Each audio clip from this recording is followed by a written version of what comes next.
He was not supposed to remember the cold. Newborns rarely remember anything. But for the rest of his life, Daniel would carry a feeling that began that night.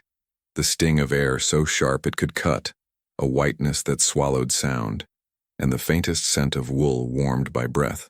In January, under the bare branches of Łazienki Park, the city of Warsaw held its breath as snow drifted around a wooden bench near the statue of Chopin. A red scarf, hand-knitted, was wrapped around a bundle so small it might have been a rolled newspaper. There, tucked inside, a baby waited between one heartbeat and the next. Marek was on his third lap past the statue when he heard it, more a tremor than a cry. He had worked as a night watchman long enough to learn the difference between stray cats and human fear. The beam of his flashlight shivered across the bench, and the shape in the scarf moved. He whispered, "Pan Bóg," a reflex born of nerves, and set his thermos down in the snow. What kind of person leaves a child here? What kind of desperation chooses a park at midnight rather than a doorbell and a face? He banished the thought as quickly as it came. The baby's cheeks were chapped raw, eyes scrunched so tight they made crescents, a blue wool cap askew. Marek lifted him and felt the fierce heat of tiny life against the frost, and held the scarf in his fist to keep it from slipping. Only later would he notice that one stitch near the fringe leaned wildly out of line, a crooked little loop, as if the knitter's hand had trembled. At the shelter on Tamka, Sister Agnieszka opened the door before Marek could knock twice. She never slept much on storm nights. "You found him?" she asked, voice soft, eyes sharp, already reaching for a blanket heated on the radiator. "Where?" Marek answered. "By Chopin." She nodded as though she had expected that answer, as though history left footprints we walk in without knowing. They weighed him. They swaddled him. They gave him warm formula and warmed his hands between their palms. After the doctor checked his pulse and murmured that the boy was a miracle, Sister Agnieszka took out a ledger and filled in the facts she could. Winter infant, male, found 0042, initialed by MK and AP. She paused at the line labeled, "Name." The shelter had a practice. Choose a name that sounded like a door opening. "Daniel," she said aloud, and the room felt less cold. Over the next days, a police report was filed, a handful of questions asked. Ladies at the market clucked their tongues and left knitted hats. A baker down the street brought little rolls and a jar of raspberry jam. Marek visited after each shift. He couldn't explain it, but something about Daniel unclenched his life. He had spent years watching Warsaw sleep and had begun to believe that nothing truly changed. Yet here was proof that the night could surprise you with heartbreak, and with a beginning. He set the red scarf on the crib, smoothing the fringe with his thumb. That is when he noticed the crooked stitch again, a single rebellious thread at the very edge. He tried not to pull at it. News traveled, as it does in cities. A baby in the park, the scarf, the ledger. No mother came forward. Sister Agnieszka did not ask why out loud. She had met too many women with bruises they hid for years and men who hid behind the word "next time." Instead, she whispered to the baby before lights out, telling him that love can be louder than absence, even if it takes time to learn the language. She taught the volunteers to hum lullabies. She taped a tiny paper heart onto the crib, a habit she had with the foundlings. On the 7th day, Marek returned to Łazienki with a bundle of bread for the swans and a need he refused to name. He walked the path he'd taken that night, not to haunt himself, but to prove the world still held more than questions. Snow had fallen again, polishing the bench to ivory. There, at the far slat, he saw thin scratches, a scatter of lines that might have been weather, vandalism, anything at all. He traced them with his glove and felt the hesitation beneath the surface, like letters too shy to be read. The wind lifted and carried a faint complexity from the direction of the statue, as if Chopin himself were turning a page. By January's end, a small ritual took root that no one publicly acknowledged. On Tuesdays, just after midnight, someone began leaving a sprig of gypsophila on the bench. White little clouds on a green stem, the kind of flower people add to bouquets when they want them to look fuller than the budget allows. Marek noticed first, then the early morning joggers. When Sister Agnieszka heard, she took it as a sign of guilt, of love, of both. Sometimes, she said, people come as close as they can. She pressed the red scarf into a little box with Daniel's name, the box she kept for each child in case one day the past knocked. Daniel grew, as babies do, first a fist unclenching around a finger, then a mouth pulling at a smile, then the wobble into a run. He learned that warmth could live in a room of second-hand cribs and in a woman who remembered every birthday with a candle, and in a guard who kept appearing with stories about swans who refused to share. He did not yet know that the park kept its own calendar for him, marking Tuesdays with white flowers and winters with a silence that was not empty, only waiting. Years later, when the waiting ended, it would do so without warning, and in a way no one, least of all Daniel, could have imagined. If you were Daniel, found on a winter bench beneath Chopin's gaze, would you want to know everything about the person who left you there? Or would you protect the life you built instead? Tell us in the comments. And if this opening pulled you in, hit like and subscribe so you don't miss what happens next. Snow became Daniel's first language, and then, gradually, words. He learned to say, thank you, before he learned to ask, why. The shelter on UL. Tomka smelled of starch and soap, and on feast days, cinnamon from the bakery downstairs. In that small world, Sister Agnieszka was the sun people orbited. She had a way of smiling that felt like permission. When Daniel was 3, he discovered the red scarf in his keepsake box and wrapped it twice around his neck, the fringe nearly trailing on the floor. It's too big, he declared. You'll grow, she answered. She avoided telling him what it had once meant. Instead, she taught him to tie knots to undo them, and to trust that some knots keep us safe. Marek visited on his days off, as if the building had gravity.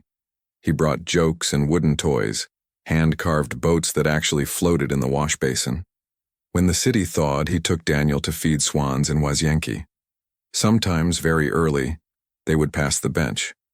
This is where I was found, Daniel said once, at 5, with the solemnity of a judge. He had memorized the fact like a prayer. Marek nodded. It's also where you were rescued, he said. Daniel, who lived in nouns, tasted the verb and liked it. Rescued.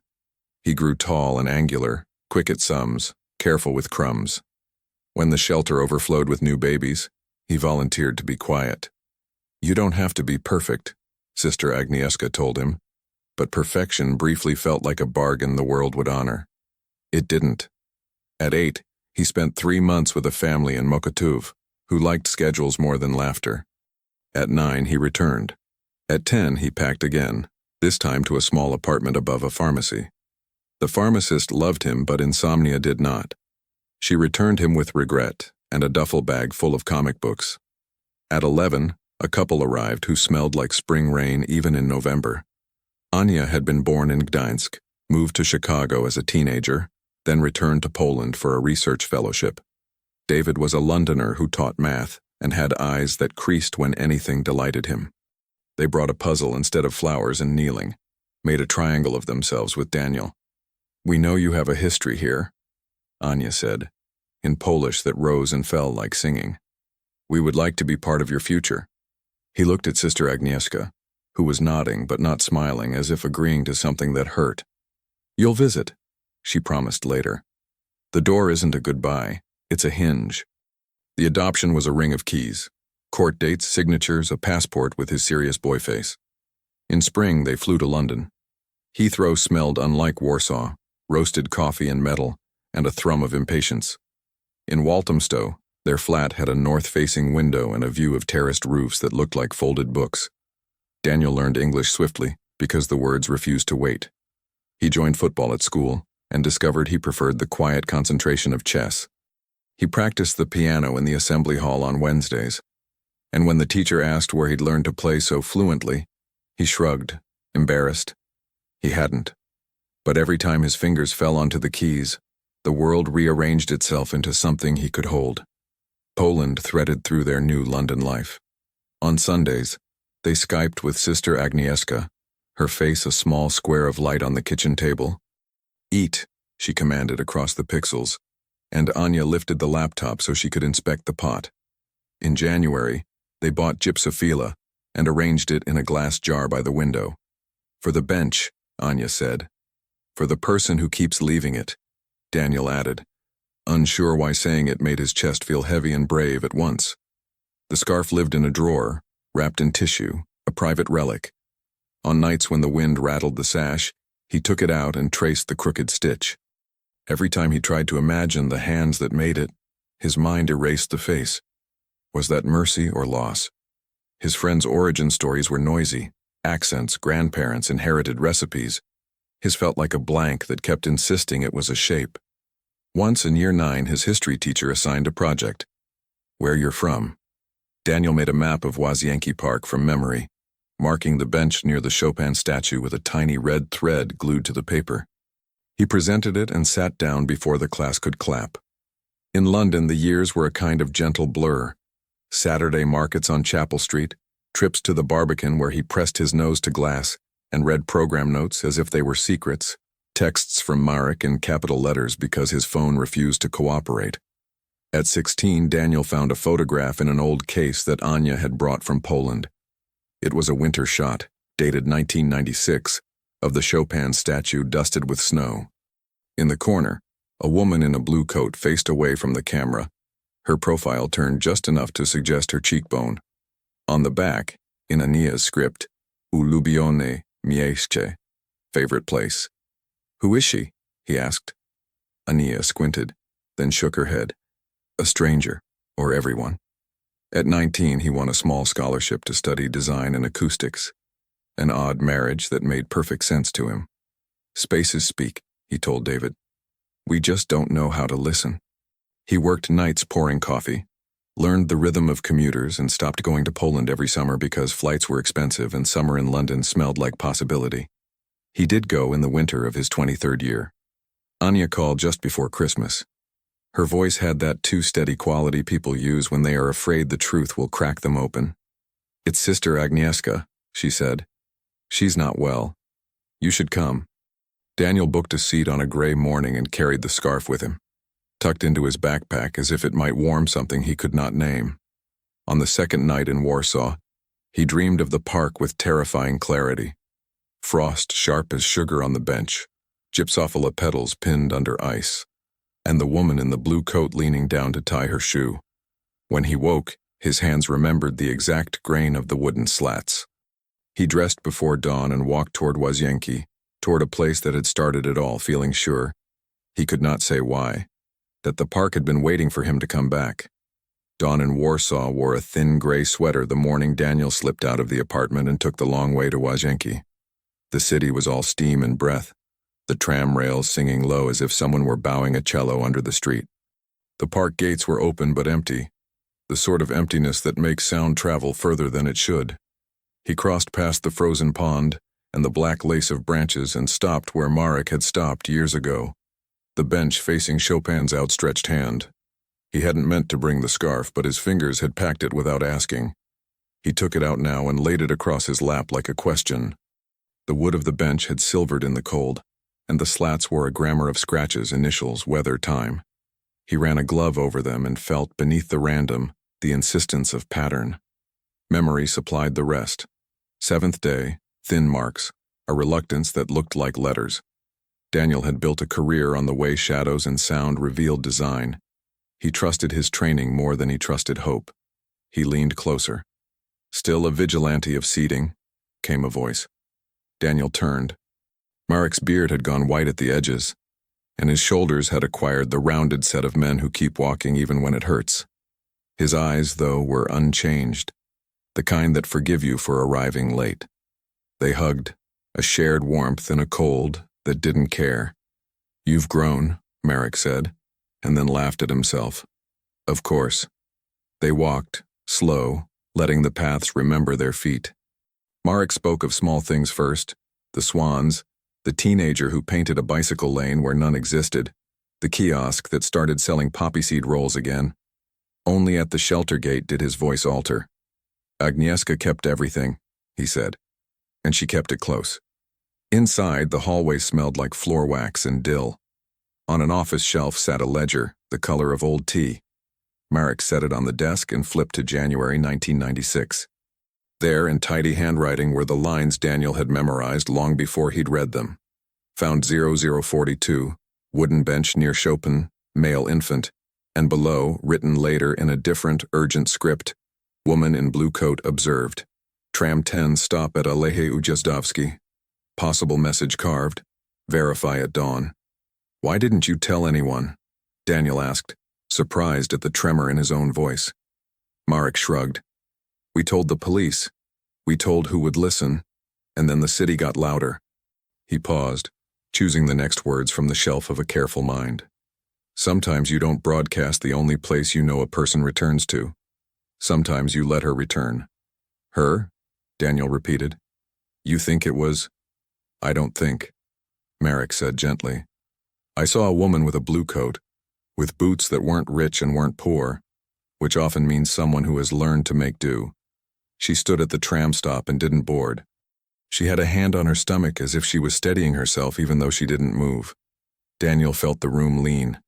He pictured a coat, the exact shade of sky right before it bruises, and a hand braced against a life changing faster than breath.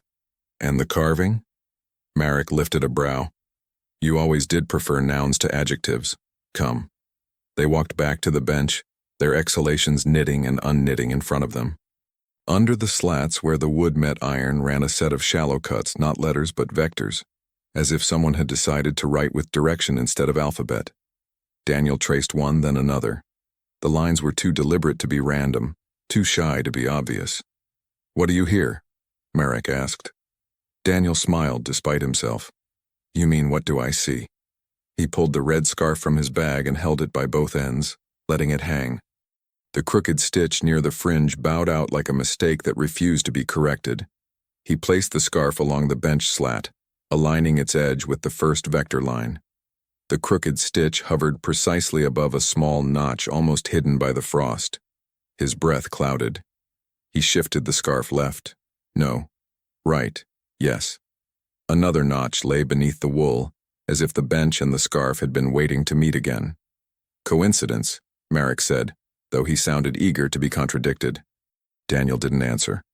He followed the invisible path the vector suggested, a sequence of alignments that moved the scarf from left to right, notch to notch, a choreography of patience. At the end of the pattern, the fringe kissed the armrest where the wood curled into itself. There, pressed into the curve so finely it could have been grain, was a symbol, two incomplete circles facing each other, each with a missing arc, like halves of a locket trying to remember the other's shape.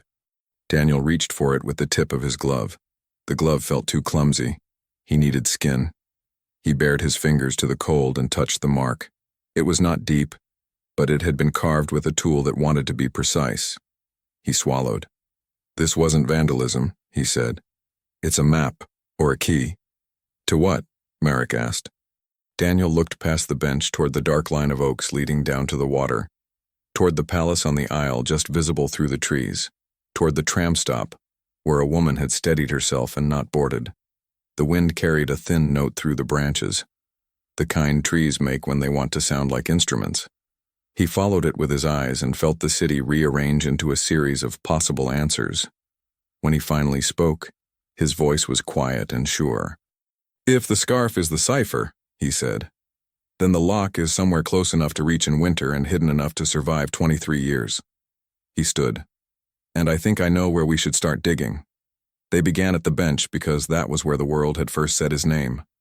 Daniel photographed the carvings, measured the distances with a small retractable tape he carried for site surveys, and then sat very still until the park's noises arranged themselves into a cadence he could read. The vectors aimed not toward the gate or the path back to the city, but toward the thin procession of oaks that funneled your gaze down to the water, as if insisting on ceremony. If this is a key, he said, we follow the grain. The morning had sharpened. Frost crisped underfoot like the breaking of spun sugar. They traced the invisible line past the Chopin statue toward the palace on the isle. Marek kept pace, quiet in that practical way of men who know how to be beside you without crowding you. Beside the third lamppost, a tall iron one with a dent halfway up, a scar from some long-ago bicycle, Daniel stopped. The vectors had sketched a triangle if you looked from above. Bench, lamp, then a particular oak that leaned slightly toward the water. The lean you only notice when you've been taught to notice. Here, Daniel said. They circled the oak. Naked winter had stripped the trunk of all pretense, revealing skinned knots and calluses where branches once insisted on their own stories. The ground at its base was a patchwork of roots thick as wrists and a carpet of leaves that had frozen together into a single wavering sheet. Daniel knelt and brushed the leaf ice aside with his glove until his fingers found a hollow, not natural, but made. A shallow impression between roots, the size of a small loaf of bread. Marek whistled through his teeth. Someone hid something here, he murmured, his voice a steam thread in the cold. Daniel's heart had switched to a smaller meter, counting syllables instead of seconds. He slid his hand into the hollow and touched metal that was colder than the ground around it. He worked it free. A tin, the old-fashioned type used for biscuits, its painted flowers scabbed with rust. The lid resisted. Marek produced a pocket knife because of course he did. A man who walked nights carried answers in his pockets. Together they pried the seal loose until the lid sighed open. Inside lay a stack of paper wrapped in waxed cloth, a photograph and something that caught the light and refused to give it back, a locket, broken neatly in half. Daniel lifted the papers first. The topmost sheet was a letter folded in thirds, the creases polished by time. The handwriting ran firm and slanted, Polish cursive with small, loyal loops. He read aloud, because it felt wrong to keep the sound inside. January 1996. To whoever finds him, or to the him who grows. I am sorry in a language that does not have a large enough word. I brought you where music lives because I wanted you to begin with mercy. I could not bring you to a door that would open for me. I chose a bench where a good man walks when the city sleeps. Daniel paused, the world narrowing to the rhythm of ink and breath. Marek, who had braced himself for anger, blinked hard. The second paragraph was a confession written with the precision of a woman who had corrected herself too many times in life. Your father is a storm I could not survive a second time. He loved me as men sometimes love. Against a wall. I ran when running was left. I won't tell you everything. I will tell you this. You were never a mistake, but I could not keep you safe and keep breathing. The scarf is yours. The crooked stitch is mine. If you follow it, you will find me when you are old enough to understand or brave enough to forgive. There was an address of sorts, not a place, but a pattern. Bench to lamp to oak that leans. Beneath it, a name, Magdalena. And then, under her name as if she hesitated to see it, Zofia. If you meet, tell her I kept both of you as far from each other as pain would allow. Zofia, Daniel repeated, the sound turning the air inside his mouth into a path. He had expected many endings for his origin story. Tragedy without explanation, a note with no signature, a record too smudged to decipher. He had not expected a sister. He turned to the photograph. 1996 bled at the edges, the color faint like a memory handled by too many fingers. A young woman stood at the tram stop, blue coat, profile angled down, cheekbone the same slant he saw in his own mirror when he was tired. Beside her, a little girl of maybe 5 clutched a stuffed rabbit by one ear. The girl's hair escaped its hat in untidy whirls of dark, and her eyes, though the camera had not asked for permission, looked directly into the lens with the startled defiance of children who have learned the world early. On the back, written small, we are not running. We are choosing. M. Beneath the photograph lay a second letter, postmarked years later, the paper thinner, the script shaken by some force that was not only age. Winter, no date. If this reaches you, then you have learned more than I could bear for us both. Zofia, I never stopped moving us. I married a man who was not cruel, and I punished him with my fear. If you look for a boy in Warsaw, look by Chopin. If you look for me, look nowhere and everywhere. I have been sick a long time. If you are the boy and you have this, I failed to meet again. Forgive me a last time. There is a locket.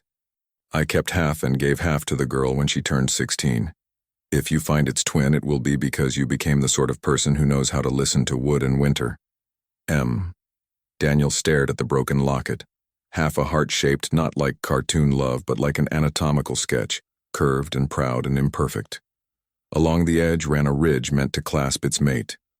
On the inside, etched tiny as a secret, was the same symbol he had found on the bench. Two incomplete circles facing each other, their missing arcs meeting. "How do we find her?" Marek asked, simple and impossible. Daniel flipped through the rest of the tin. Receipts from a second-hand shop on Marszałkowska. A bus ticket stub to Gdańsk dated 2001. A church bulletin with a name circled. St. Anne, London. His heart lurched. He and Anya had attended St. Anne's 2 Easters in a row when he was 12. "This isn't just Warsaw," he said slowly. "She took Zofia west." Before Marek could answer, Daniel's phone vibrated in his pocket, jittering with such insistence that it sounded absurd in the holy hush of the park. He glanced at the screen. A London number he didn't recognize. For a second he thought of spam and accidents. Then he saw the area code and remembered that Anya sometimes forwarded messages when alumni contacted her through the university. He swiped. "Hello?" A voice, female, late 20s or early 30s, came raw and careful through a transatlantic wire. "I'm sorry to call like this. I found your name through a parish newsletter that mentioned a scholarship fund. I'm looking for someone who might have been left near the Chopin statue in 1996. My name is Zofia." The tin trembled in Daniel's hands. The oak groaned softly, a sound trees make when they lean against history. He breathed once, as if surfacing, and the world rearranged again, bench, lamp, oak, phone, into a compass pointing not north, but toward the next necessary thing. The park kept its appointments. 3 days after the call, Warsaw woke to what the news called black ice, and Marek called common sense weather. Daniel waited by the bench with a thermos of tea, the red scarf looped once around his neck, the tin tucked into his bag like an extra pulse. He had rehearsed what to say, and discovered that rehearsals were for other kinds of meetings. She came from the tram stop the way memory had promised, a young woman in a blue coat, hair escaping her hat in familiar dark whirls, walking as if she was late to a life and didn't want to admit it. Zofia stopped a meter away. Not because she doubted, but because the last meter is the one that changes your name. Up close, Daniel saw the cheekbone he knew from mirrors, the cautious humor that lit her eyes when she was nervous. She lifted a chain from her coat. At its end hung half a locket, curved and proud and imperfect. "Hi," she said in careful Polish, then in English as if offering him a second door. "I thought I wouldn't be able to speak." "You sound like I do when I'm trying not to scare the swans," he answered, and the relief that crossed her face rearranged the morning into a kinder shape. Marek hovered at a polite distance, nodding once as if he'd been waiting since 1996 to make that exact motion.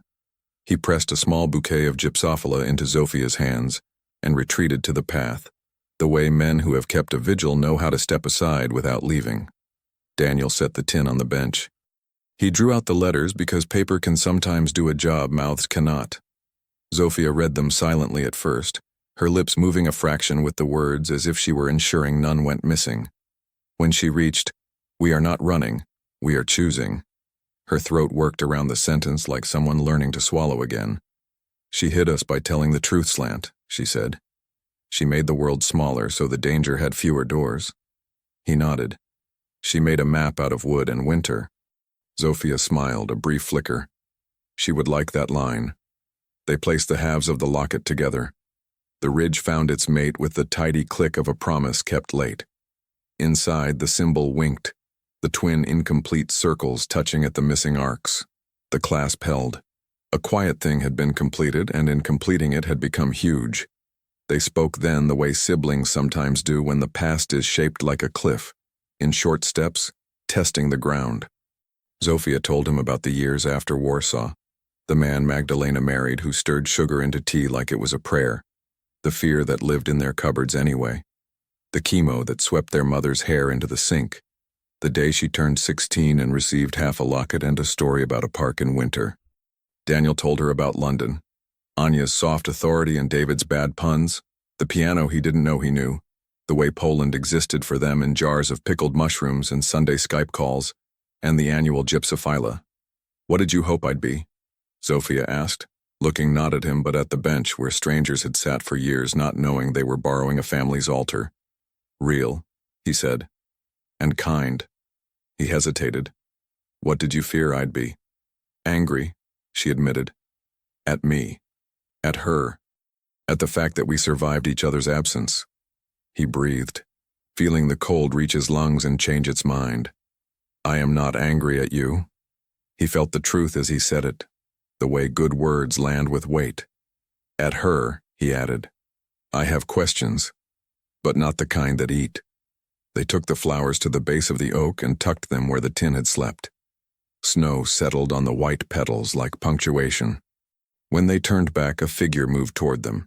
Sister Agnieszka, smaller than Daniel remembered, wrapped in a coat that had outlived 3 winters and her own appetite.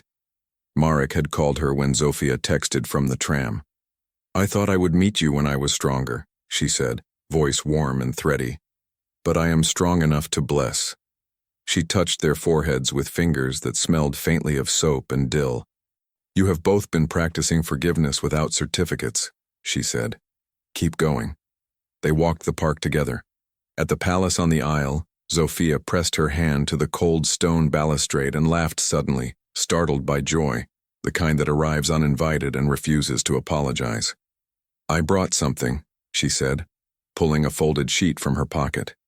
It was a photocopy of a parish newsletter from St. Anne's in London, the line that had led her to Daniel.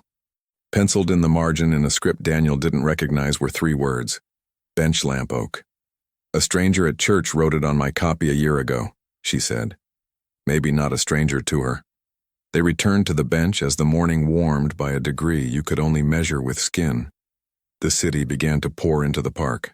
Joggers, a child in a red snowsuit like a cheerful lighthouse, a couple arguing gently about pastries. Daniel felt the ordinary arrive and liked it.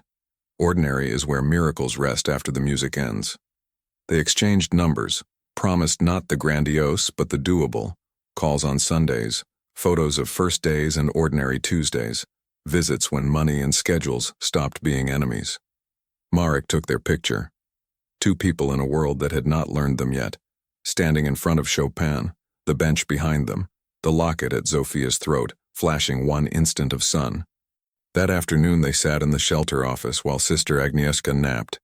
Daniel opened the ledger to January 1996 and added, beneath the last entry, a new line in careful print. Bench to lamp, to oak to us. Zofia drew 2 incomplete circles and shaded the missing arc so they touched. They left the red scarf with the shelter's keepsakes, not as abandonment, but as a postcard to the next child who would need proof that someone once folded warmth around a small beginning. On his last morning in Warsaw, Daniel and Zofia met again at the bench. The air was clean and thin, the kind of cold that made sound sparkle. What do we call ourselves? Zofia asked, testing the weight of brother and sister as if fitting rings. Whatever we earn, Daniel said. He gestured at the world they were walking back into. We'll learn it the way we learned winter, together. They hugged twice, the second time without the caution of new furniture. As they pulled apart, a woman passing with a dog looked at the gypsophila and tilted her head. What's the story? She asked in Polish, curious but kind. Zofia glanced at Daniel. He smiled. It's long, he said, but it ends with someone finding what they didn't know they'd kept. He watched Zofia go, her blue coat a bright geography against the white. He breathed in a city that had held him without knowing and felt for the first time, not the ache of the beginning but the strength of the hinge, the way doors become places when they swing both ways. For years he had believed his life started on a bench in winter. Now he understood. It started every time he chose someone and let them choose him back. If you were in Zofia's shoes, would you have searched? Or would you have protected the life you built and left the past where it lay? Tell us below. Your answer might be the one someone else needs. And if Daniel and Zofia's winter map found its way to your heart, subscribe, like, and share this story so more people find their way back to their benches, lamps, and leaning oaks.